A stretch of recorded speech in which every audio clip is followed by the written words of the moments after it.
কিছুদিন আগেই শালবনীতে হয়ে যাওয়া রাজ্য প্রাইমারি স্পোর্টসে অংশ নিয়ে ক বিভাগে লং জাম্পে সারা রাজ্যে প্রথম হয়েছিল বাণীনিকেতন রক্ষিণী মহিলা প্রাথমিক বিদ্যালয়ের ছাত্রী রিমা ভূমিজ। তারই সাথে শেয়ালী প্রাথমিক বিদ্যালয়ে আরেক ছাত্রী 200 মিটার দৌড়ে অংশগ্রহণ করে, যদিও সে কোনো স্থান পাননি। মঙ্গলবার অনুষ্ঠানের মাধ্যমে শেয়ালী প্রাথমিক বিদ্যালয়ে তাদের দুজনকে বিশেষ সম্বর্ধনা দেওয়া হয়। এছাড়াও রিডিং কর্নার হিসাবে একটি কক্ষের উদ্বোধন করা হয়।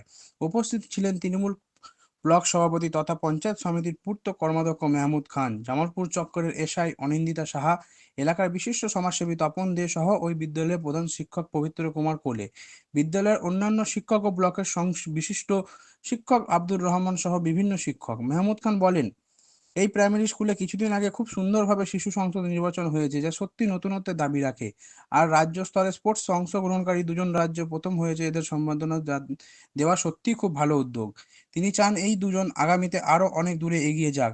এসআই অনিন্দিতা সাহা বলেন, সত্যি খুব ভালো লাগছে এই অনুষ্ঠানে এসে। এই স্কুল বেশ সুন্দর পরিবেশ, আর রাজ্য স্তরে অংশগ্রহণকারী দুজনকে যে সংবর্ধনা দেওয়া হলো, তাতে আগামীতে ওদের আরো ভালো খেলতে অনুপ্রেরণা জাগাবে। জামালপুর থেকে আশিস কুমার ঘোষের রিপোর্ট, সারাদিন খবর।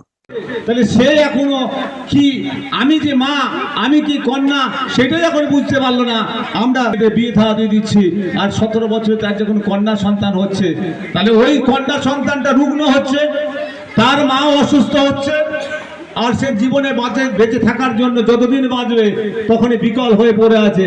তাই আমরা চাইবো আমার মায়েদেরকে, যারা পৃথিবীতে, আমি যে কোনো মায়ের 10 মাস 10 দিন গর্ভে ছিলাম, সেই মা আজকে পৃথিবীর আলো দেখিয়েছে। তাই আমরা মেয়েদেরকে কখনো অসম্মান করব না। আমার ছোট ছোট ছেলে মেয়েদেরকে, তাদেরকে খোলামেলা খেলতে দিন, খোলামেলা খেলতে দিন, ওদের জীবনটাকে নষ্ট করবেন না। বিয়ে থা দিতে হবে, সময় হলে দিতে হবে। তাই আজকের এই অনুষ্ঠানে আমাদের সাবির, আমার গ্রামের এবং সম্পর্কে স্কুলের আমার মাস্টার মশাই এবং আমার নাতি হচ্ছে খুব ভালো ছেলে, ওর জন্য আমাকে বারবার এ করার জন্য আমি আজকে এসেছি, যে যেহেতু স্কুলে আজকে এখানে আছে, খুব ভালো ছেলে, আমরা তাকে চাইবো ওকে ব্যবহার করে নেবেন। এবং প্রধান শিক্ষক আছেন আপনাদের লোকাল, এখানে যা শিক্ষকরা আছে প্রত্যেকেই কিন্তু এই লোকাল ছেলে, তারা চাইবে লোকালের ছেলে মেয়েদেরকে আরো ভালো করে সমাজে প্রতিষ্ঠিত করবে। তাই এখানে যারা আপনারা এসেছেন প্রত্যেকই গার্জেনদেরকে আমার অনুরোধ, আপনারা স্কুলকে লক্ষ্য করবেন এবং যতটা সাধ্য আপনারা যদি স্কুলের পাশে থাকেন, আপনাদের ছেলেমেয়েরা সমাজে আরো আলোকিত করবে। তাই প্রত্যেককে আবারও আমার অন্তরস্থল থেকে শ্রদ্ধা, সম্মান, ভালোবাসা জানাই। সকলে ভালো থাকবেন, সুস্থ থাকবেন। নমস্কার। আগামী ঈদের শুভেচ্ছা রইল, সকলে ভালো থাকবেন।